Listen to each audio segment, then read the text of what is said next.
اليوم غنشارك معكم كيفاش دوزت النهار ديالي. اليوم جبرتوني غنوجد واحد الطبيجه ديال المغرب، غنوجدو بالكفته والجلبانه وواحد البطاطا اللي غنقطعها مربعات صغارين.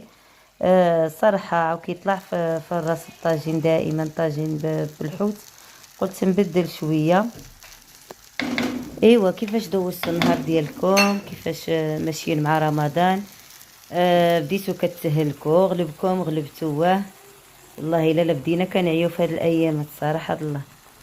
ايوا الله يرزقنا الصحه والعوين وصافي. صافي هنا من بعد ما تشحرت ديك الكفته مع البصله وضفت لها البطاطا قطعتها غير مربعات صغارين كيف ما كتشوفوا. عملت لها الجلبانه.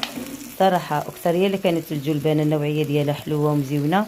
كيجي الطاجين ما نقول لكمش، المهم طاجينه هو وجد معايا كيجي على هذا الشكل. المغرب ما كانش باقي لهنايا بزاف، دابا غندوز باش نطحن معكم